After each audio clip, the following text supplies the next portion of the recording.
А я ведь говорил, что мы ее выцепим к себе на обзор. Я ведь говорил, что этот ролик когда-то, но выйдет у нас на канале. Друзья, Rodecaster Pro 2 взяли себе, чтобы опробовать, и я лично вам буду транслировать свое мнение, потому что лично я этот обзор ждал с огромным нетерпением.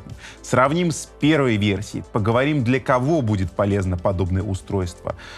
Плюсы, минусы, примеры звучания, обо всем этом в сегодняшнем ролике на канале «Давай запишем», где я вас приветствую, и я напоминаю, что здесь мы с вами общаемся на тему про аудио.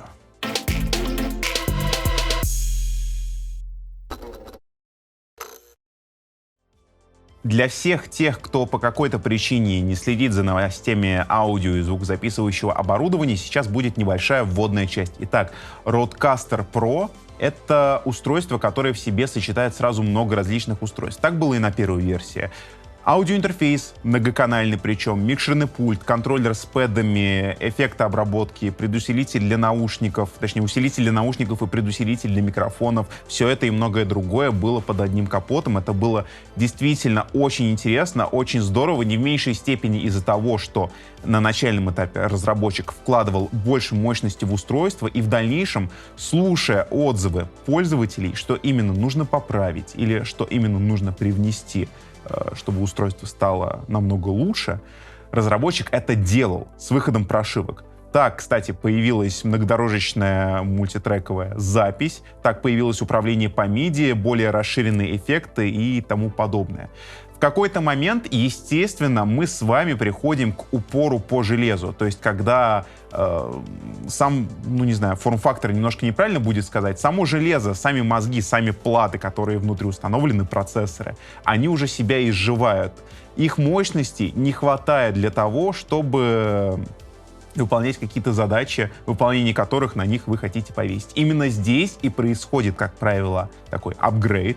Именно на этом моменте и выходит новая версия самого устройства. И вот мы сейчас у себя на столе как раз-таки наблюдаем Rodecaster Pro 2. В принципе, по большому счету, все то же самое, но намного мощнее. Кстати, напомню, что обзор на оригинальный Rodecaster, ну, если вдруг вам нужно освежить память, вы сможете найти также у нас на канале на «Давай запишем». Удивительные вещи начинают твориться прям буквально после первого включения. Устройство просит нас подключить его к вашему Wi-Fi, и после чего оно автоматически скачивает все программное обеспечение, самое свежее, прошивку я имею в виду, и накатывает автоматически сама на себя эту прошивку. Что я тут могу сказать? Здорово, это действительно классно. Опять же, одно из нововведений — это Ethernet-разъем. Мы можем пользоваться с вами либо Wi-Fi модулем, который встроен внутрь, либо Ethernet-соединением для подключения Rodecaster Pro 2 к сети. Ну, опять же, для того, чтобы скачивать прошивки самые свежие. Я на самом деле не удивлюсь, зная вот этих ребят, которые делают это устройство, я не удивлюсь, если в дальнейшем с выходом новых обновлений Ethernet-разъем можно будет использовать, ну, знаете, как в концертных цифровых пультах, чтобы подсоединять еще один дополнительный внешний блок с 16 микрофонными предусилителями. Я сейчас, конечно, шучу. Такого не будет. Или же будет. Вот. Кто знает. Количество каналов, которыми мы с вами можем пользоваться по входу одновременно, тоже очень интересный момент, потому что помимо аналога здесь есть и виртуальные каналы, до которых мы еще с вами доберемся. В аналоге у нас 4 входных канала, так же как и на оригинальном Rodecaster 1, но при этом это уже комбинированные разъемы. То есть сюда помимо XLR соединений можно подключить TS, TRS соединение, большой джек, стерео или моно, для подключения, например, музыкального инструмента. Сюда можно подключить гитару, бас-гитару, электрогитару и так далее прямо в линию. Правда, я не знаю, каким нужно быть извращенцем, чтобы сюда в линию подключить электрогитару, но все же такая возможность тут имеется. Можно подключить что-то в линию. Опять же, была добавлена возможность стереолинка. То есть мы можем подключить, ну, допустим, какие-то клавиши в стерео и сразу 2 канала залинковать, что очень здорово. Если возвращаться именно к микрофонным подключениям, то здесь мы имеем преампы А-класса, которые были улучшены. Теперь это не 55 дБ по входу, как было на оригинальном Rodecaster, а 76 дБ. Просто вот попробуйте вдуматься в эту цифру. 76 дБ. Такого усиления без проблем хватит для работы любого современного микрофона. Даже особо тихие динамические дикторские микрофоны просто прекрасно будут здесь работать. Ну, что и говорить, конденсаторные микрофоны тоже будут работать без проблем, потому что фантомное питание, естественно, здесь у нас имеется, и им можно пользоваться во время записи. Каналы по выходу, и да, я уже предвижу вопрос, ответ на который будет для вас интересен больше всего. Здесь есть сразу 4 независимых выхода для наушников, так же, как и на первом Rodecaster, но здесь есть индивидуальные миксы, и до этого мы с вами еще доберемся, тоже очень важный момент. Каждый выход был улучшен по сравнению с прошлым Rodecaster. Опять же, мы про упор по железу с вами говорим. Если в оригинальном Rodecaster мы имели 220 милливатт, то здесь уже 250 милливатт для каждого выхода. И стоит ли говорить, что даже самые требовательные бэйера, бэйера в кавычки я беру, наушники, главные телефоны с высоким сопротивлением, вот эта штука раскачает без каких бы то ни было проблем. Ну и, конечно же, есть мастер-выход для подключения громкого контроля, если вы что-то сводите с помощью этого устройства. И, опять же, если вы хотите сделать еще одну дополнительную запись, например, на внешний рекордер, с помощью специальной настройки, там можно выставить фиксированный уровень, чтобы он никак не менялся, и просто кидаете стереолинию и записываете мастер на внешний рекордер, или пускайте, например, на микшерный пульт, чтобы отсюда взять сумму на внешний, потому что я знаю, что есть мероприятия, где такие устройства используются, и с них можно брать сумму вот таким простым движением. Исчез TRRS разъем на корпусе. В целом в этом нет ничего плохого, на мой взгляд, потому что все те же самые звонки, все тех же самых соведущих по мобильному телефону мы можем с вами выводить в эфир с помощью Bluetooth. Bluetooth-соединение без проводов. Подключается все очень просто, буквально как к беспроводной колонке. Здесь есть отдельный канал, с помощью которого мы можем производить какие-то манипуляции и регулировать сигнал того, что у нас приходит с телефона. Опять же, обратно на телефон, все по тому же самому беспроводу, мы получаем сигнал, так называемый микс-минус, то есть туда уходит все, кроме звонившего нам, чтобы не образовывалось такое кольцо, очень неприятно звучащее. Ну и опять же, можно настроить оригинальный дополнительный микс, подогнав его, если вы хотите загоняться как-то по более тонким настройкам, но опять же, до них с вами мы еще доберемся чуть-чуть попозже. Кстати, для подключения телефона к устройству можно использовать и Type-C разъем. Давайте о них поговорим, благо их аж 3 штуки. Один из них отдан исключительно под питание. В комплекте мы имеем вот такой фирменный блочок питания на Type-C. В принципе, можно пользоваться любым другим блоком питания. Устройство работает, я вам показал блок питания. Странно, да? Но на самом деле я просто пользуюсь своим блоком питания, чтобы этот не распаковывать. Как видите, все работает просто прекрасно. Кстати, если уж говорить о том, что идет в комплекте, еще есть вот такой Type-C провод для подключения к компьютеру, но опять же мы его не распаковывали. Пользуемся тем, что у нас есть свое студийное. Помимо всего прочего, есть кнопочка для включения-выключения. Такой небольшой штрих, но действительно очень важная вещь на подобном устройстве. 2 остальных USB Type-C разъема как раз-таки у нас будут использоваться для записи и для различных дополнительных подключений. Зачем 2 разъема? Мы можем пользоваться, ну, например, сразу 2 компьютерами. Писать что-то параллельно сразу на 2 компьютера. Или писать что-то на SD-карточку и на компьютер. Или писать что-то на SD-карточку и, скажем, на внешний жесткий диск, который подключен по Type-C, потому что, да, здесь есть и такие возможности.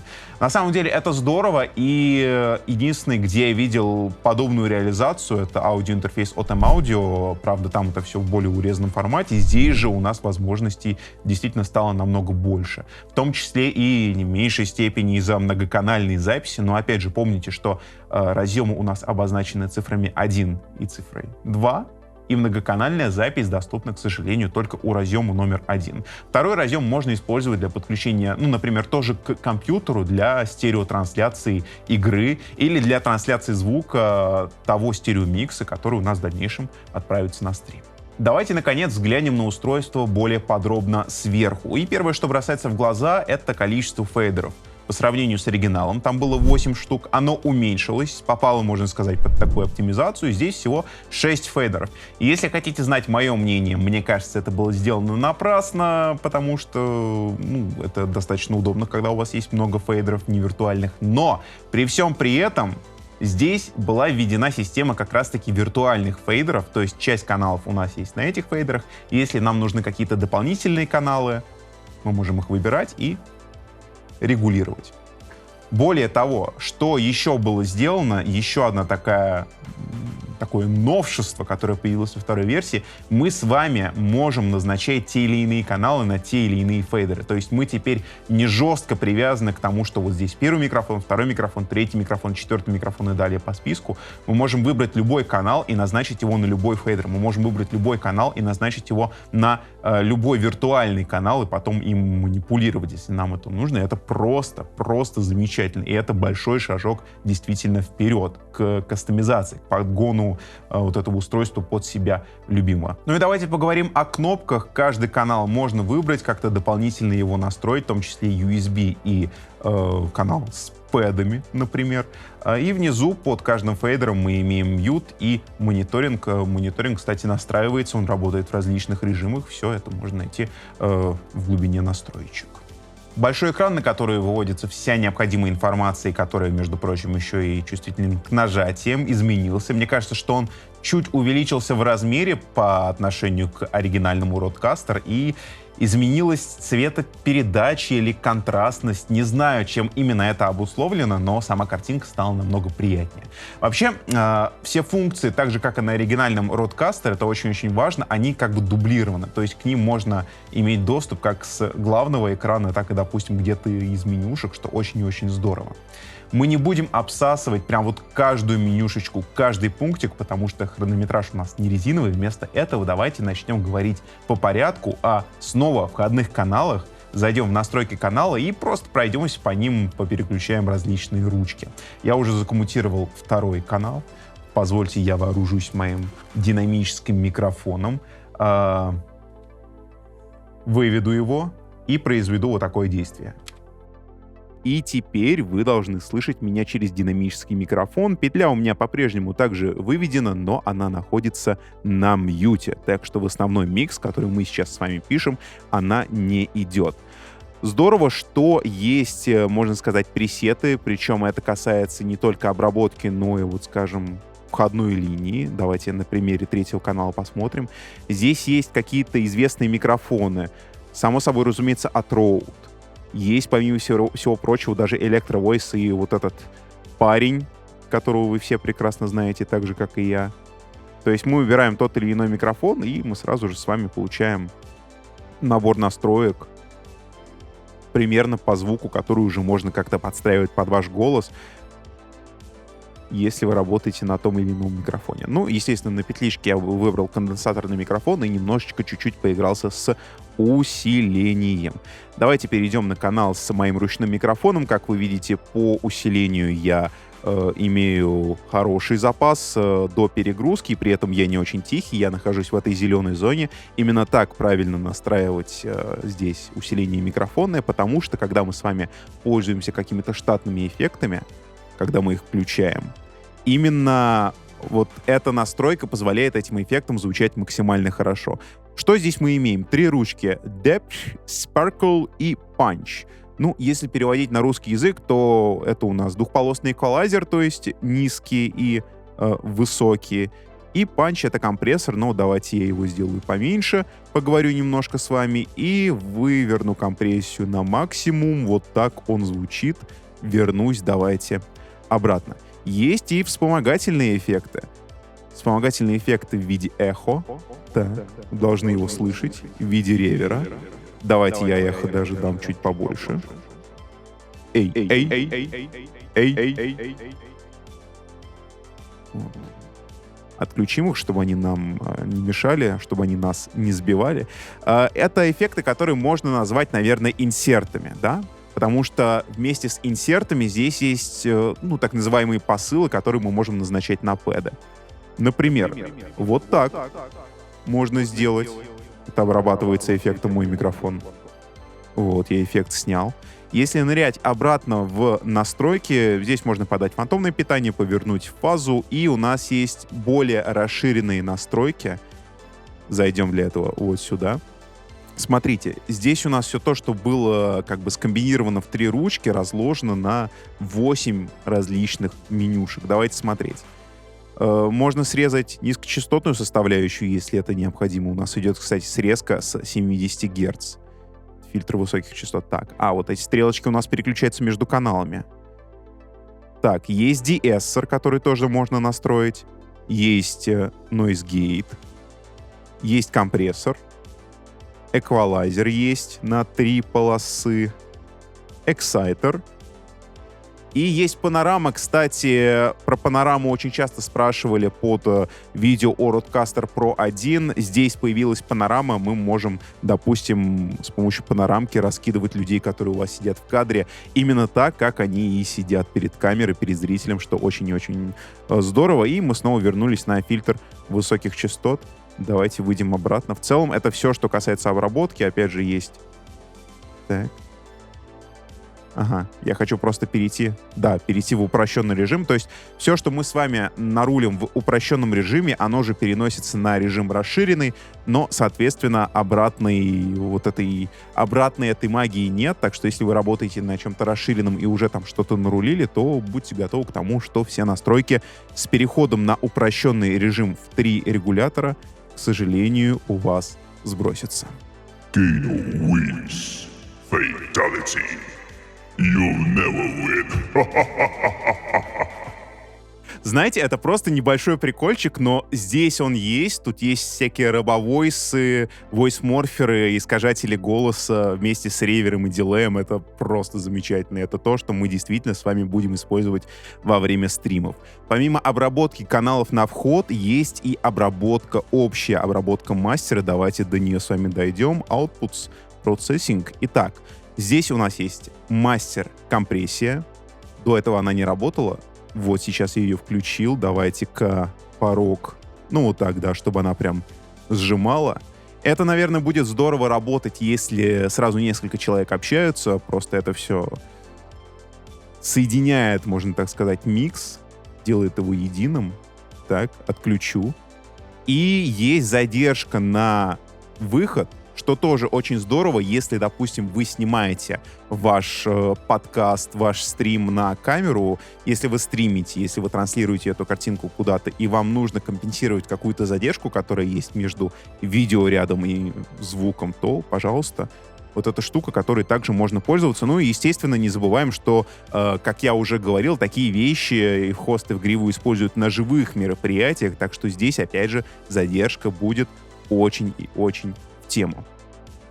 Я перейду обратно на петличный микрофон, этот отложу, и думаю, мы с вами можем поговорить про пэды. Итак, это тоже очень интересная тема, потому что они здесь программируются, здесь все выстроено на слоях, то есть мы видим с вами 8 пэдов, при этом мы можем с вами переключаться между слоями.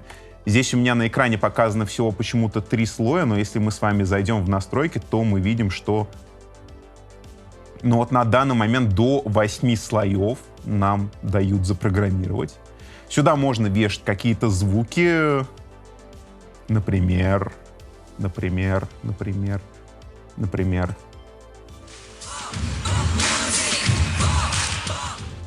Ставьте лайк, если вспомнили этот звук. Остановлю его. Вот, все, остановился, отлично.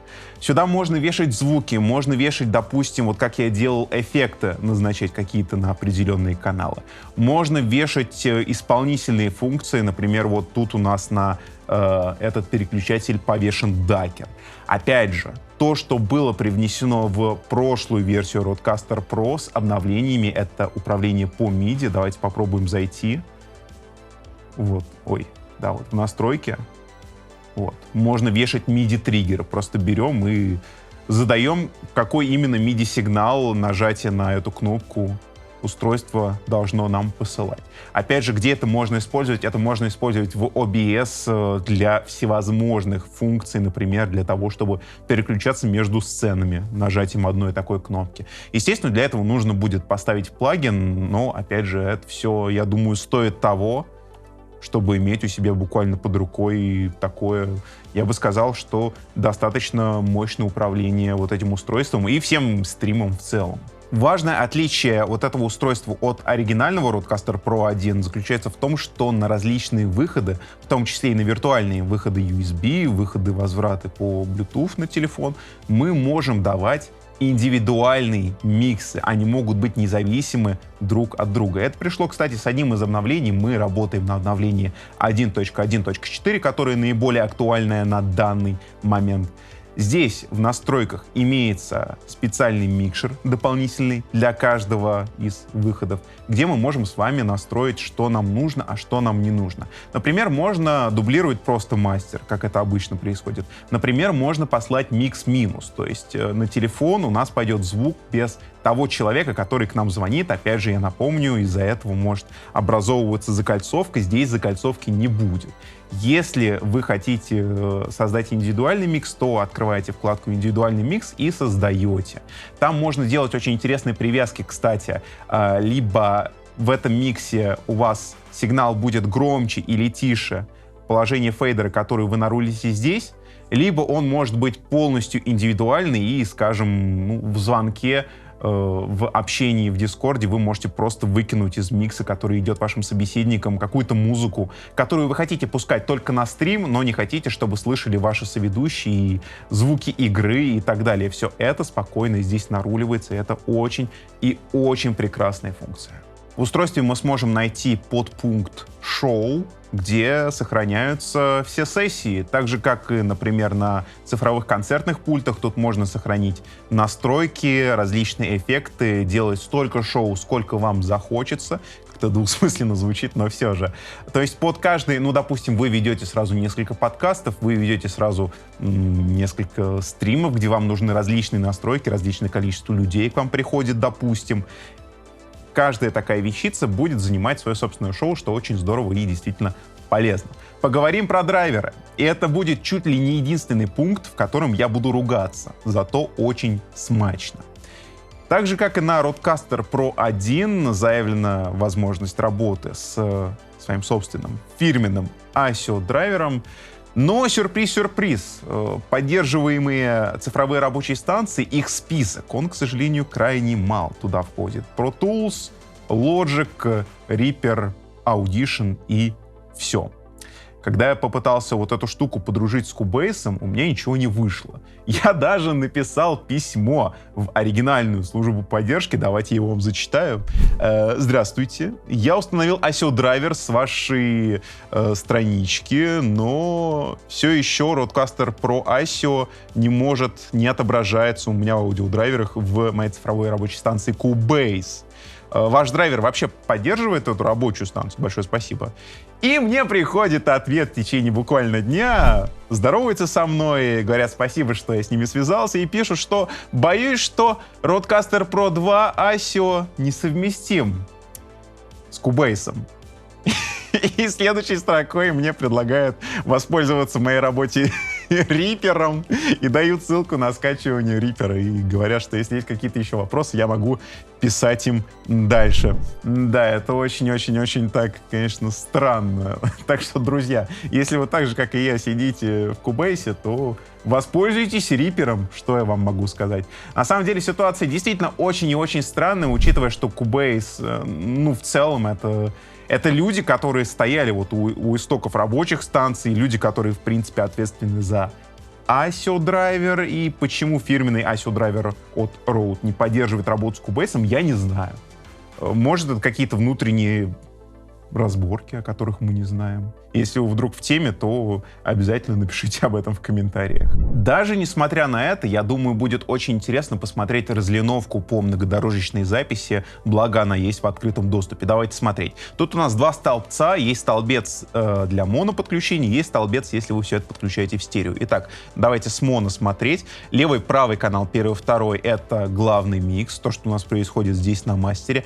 Канал 3, 4, 5, 6 — это первый, второй, третий и четвертый микрофоны, я их по памяти уже называю микрофонные, аналоговые входы на этом устройстве. Соответственно, канал 7, 8 — это лево-право от Bluetooth соединения беспроводного. Канал 9, 10 — это звуки с смарт-пэдов, они так и называются, кстати, смарт-пэды, умные пэды. Далее 11, 12 канал — это USB 1, главный вход лево-право. 13-14 канал USB 1 лево-право, но уже вспомогательный, и 15-16 канал — это уже USB 2, стандартный, главный, левый и правый канал. Ну, в стерео все то же самое, естественно, все это великолепие у нас объединено как бы в стерео, так что если вы хотите отдельно записывать, допустим, сигнал с ваших линеек, то не забывайте пользоваться именно монодорожками, а не объединяйте их в стерео, чтобы как-то в дальнейшем усложнять себе работу и жизнь. Программа «Компаньон» для компьютера, которую мы видели в первой версии Rodecaster Pro, была заменена правильно на Rode Central.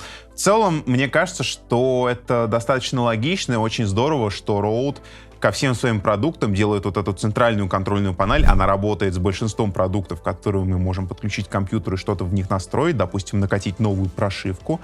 Это классно, и опять же, с точки зрения обзорщика, учитывая, что я очень часто сталкиваюсь с их продуктами, это отлично, когда у вас есть уже установленная контрольная панель, которая подходит ко всем устройствам. Это очень и очень упрощает, по крайней мере, мою обзорческую жизнь. Опять же, если смотреть контрольную панель, сюда вынесены различные функции, которые так или иначе дублируют все то, что мы с вами найдем здесь на экранчике. Ну и плюс можно пользоваться как картридером таким огромным за огромное количество денег, чтобы SD-карточку не вытаскивать, а просто подключиться по USB и по USB-проводу скидывать все записанные данные. Мы здесь с вами особо долго задерживаться не будем. Скажу лишь, что в это приложение вынесена большая часть настроек, которые живут в Rodecaster. Как вариант, опять же, можно держать это окошко просто открытым на компьютере для дополнительного мониторинга и экстренных настроек по ходу, по месту. Преобразователи все те же самые стандартные 24 бита на 48 кГц. Этого для подкастов и стриминга современного хватает за глаза. Немножко по записи. Здорово, что здесь есть возможность записывать как сухой звук, так и уже обработанный. То есть, к примеру, вы записываетесь, и вам нужно себя слышать обработанного в наушниках. Вам так приятнее вести свой подкаст. Но в дальнейшем вы думаете, что вы можете еще как-то дополнительно по-другому с помощью VST плагина все это свести, обработать. Пожалуйста, именно здесь мы с вами можем выбрать, какой именно звук у нас пойдет на запись. Префейдер, постфейдер с обработкой, в обход обработки. Это очень-очень здорово. И все эти переключатели, опять же, имеются здесь. Ими можно пользоваться. Хотя, сказать по правде, вшитая обработка, мне кажется, выше крыши для тех же самых подкастов, для стримов. Просто нужно посидеть какое-то время в наушниках, позаниматься, отстроить, и после этого уже спокойно стримить. Вот. Поговорим про аксессуары. Потому что это тоже очень интересно. В частности, Rode выпустили свой фирменный рюкзачок, наконец-таки. Я знаю, что много людей просило выпустить рюкзачок, который специально спроектирован для того, чтобы туда положить Rodecaster Pro 2 и все необходимое для записи выездного подкаста, вплоть до 2 пантографов. В сложном виде туда прекрасно помещаются.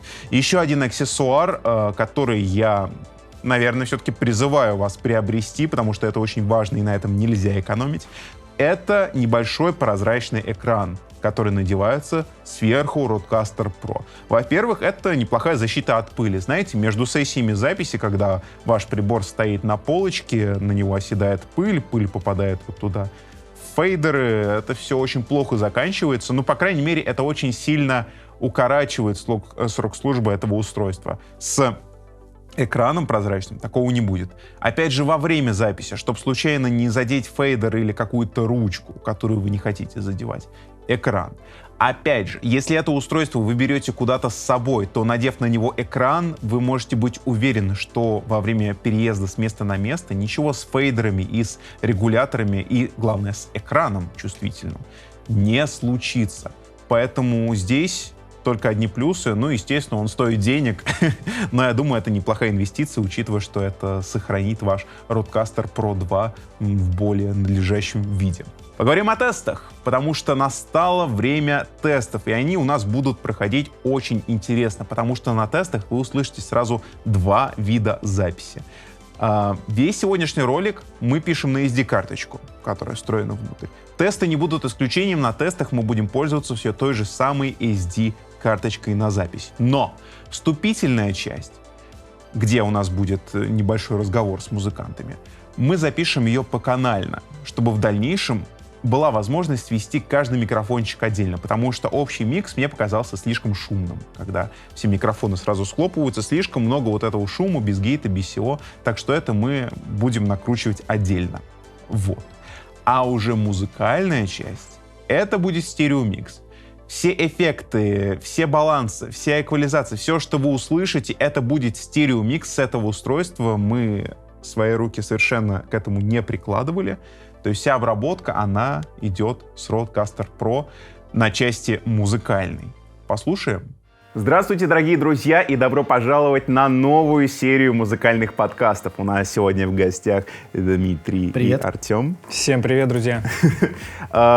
Расскажу немножко о том, как мы пишемся, потому что, естественно, Rodecaster Pro занимает центральную часть в этом во всем действии. Итак, первый канал — это мой микрофон, второй канал — это микрофон Димы ручной. Это я. Он в него сейчас и говорит, и чуть-чуть попозже даст нам немножко вокала, не надеюсь. Третий канал — это петличный микрофон для Артема. Йо-йо. И четвертый канал — это широкомембранный микрофон, с помощью которого мы пишем инструмент Артема. Да, конечно, мы могли подключиться прямо в линию, потому что здесь имеется инструментальный вход, но мы сравнили звук, и все-таки такой способ снятия инструмента мне лично, да и вам, я надеюсь, тоже понравится больше, поэтому решили воспользоваться именно микрофоном. Кстати, он сейчас на мьюте, чтобы он не попадал в общий стереомикс, потому что мы пишем стереомикс, ну и плюс еще подорожечная, на всякий случай у нас идет параллельно запись, чтобы в дальнейшем мы, вдруг, если нам стереомикс не понравится, мы можем добавить плагины, что-то там подсвести и так далее.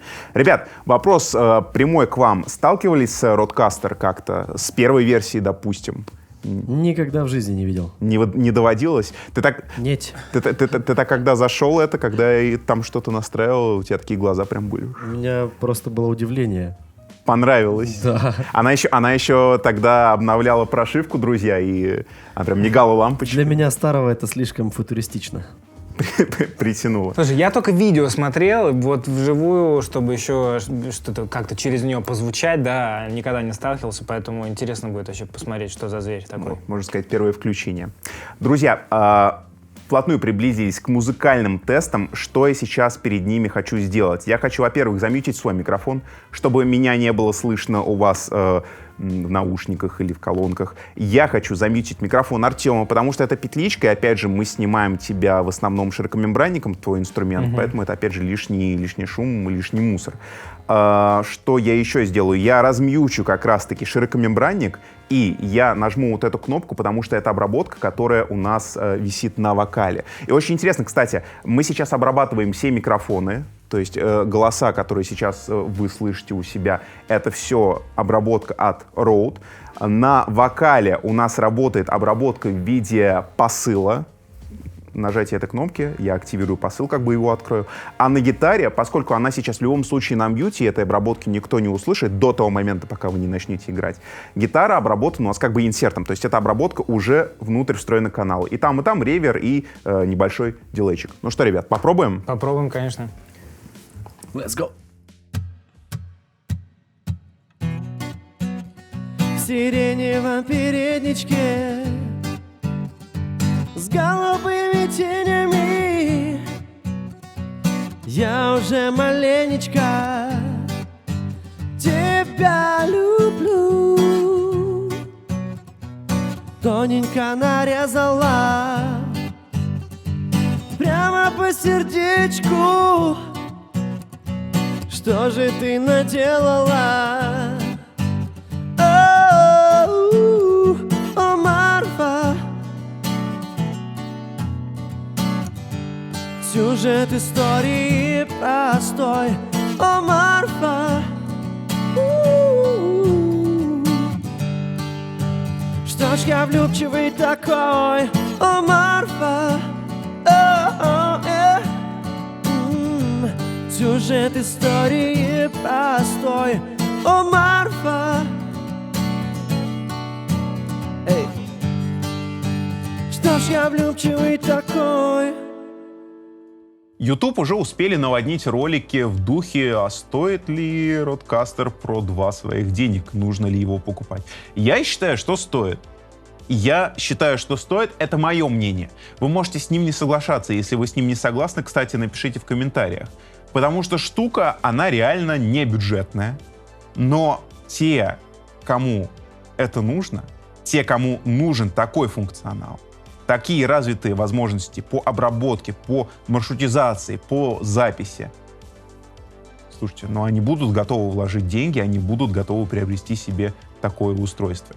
Мне оно показалось очень интересным. Опять же, если были какие-то косяки до этого, то на версии, на которую мы сейчас смотрим это устройство, я никаких косяков не нашел. Единственная отрицательная черта, такая небольшая, которая все-таки оставила существенный след в моей душе, это отсутствие поддержки Cubase. Ну, боже мой, это же Штайнберг, это же действительно люди, которые стояли у истоков всего этого, и почему здесь нет поддержки Cubase? Мне кажется, тут есть какая-то вражда, которую мы не знаем, знаете, между Австралией и Штайнберг, Ямаха, вот это все. Возможно, какие-то подковерные игры. Других объяснений лично для себя я, к сожалению, найти не могу. Первоначальная версия, возможно, казалась некоторым людям слишком громоздкой, ну, потому что вот я стример, допустим, я один сижу, у меня нет соведущих, зачем мне такое количество фейдеров, которые регулируют, ну, мертвые души, микрофоны, которые никогда не будут подключенные. Теперь это поменялось, это здорово, что есть переназначение фейдеров, это здорово, что появились виртуальные каналы, то есть мы можем на первый канал, допустим, повесить наш микрофон, и далее у нас идет звук игры, звук из Windows, какая-то музыка, которая играет на заднем плане постоянно, звуки пэдов и так далее. Это действительно здорово, что теперь можно персонифицировать Rodecaster Pro 2 буквально под себя. Опять же, прогресс не стоит на месте, и не так давно был анонс новой линейки оборудования. Там, кстати, была уменьшенная версия, ну, так я ее назову, да, Rodecaster Duo. То есть это все то же самое, как заявляет производитель, но на 2 канала. Та же самая обработка, маршрутизация, просто 2 канала. Если вам не нужно такое огромное количество каналов, логично предположить, что и уменьшенная версия будет стоить бюджетнее, чем полноразмерная вот эта вот малышка на 4 канала. Какое-то отдельное устройство для стримеров, тоже от Rode, причем туда можно подключить не только микрофон, но и, скажем, что-то с видео связанное и переключаться между, допустим, несколькими камерами, насколько я понял, по количеству HDMI разъемов на этом устройстве. Это здорово, посмотрим. Я надеюсь, что мы их достанем к себе на канал. В чем, на мой взгляд, одна из самых важных особенностей в целом Rodecaster не только Pro 1, но и Pro 2. Это задел на будущее и мощности, которые позволяют в дальнейшем как-то за счет обновлений в программном обеспечении расти. Здесь мощностей в 16 раз больше, чем в оригинальной версии. Здорово, да? 16 раз. И весь потенциал еще не раскрыт. И черта узнать, что они придумают в будущем. Например, вот на самом последнем анонсе на данный момент было озвучено, что сюда мы можем подключать передатчики беспроводные, фирменные от Rode. То есть тут уже есть, видимо, встроенный приемник для беспроводных микрофонов. И если у вас есть передатчик-прищепка, вы его сюда можете подключить, и он распознается как еще один дополнительный микрофон. Это очень круто. Это действительно очень здорово. И что вы думаете по этому поводу? Я остался в лютом восторге, но, конечно же, у вас во владении есть комментарии, где вы можете поделиться и своим мнением. Друзья, не забывайте нас отблагодарить лайком, потому что такие ролики даются нам особенно тяжело. Не забывайте подписываться на канал, если вы здесь недавно. Я напоминаю, что это «Давай запишем». Здесь мы с вами говорим про аудио. Ну и штатно напоминаю, что за мной, в частности, за моими стримами, вы можете следить вот по этим ссылкам, которые прямо сейчас у вас мелькают на экране. А я не прощаюсь, а говорю лишь до свидания. До встречи в следующем ролике. В устройстве имеется отдельный пан-пункт под пан-пункт. Пан-пункт.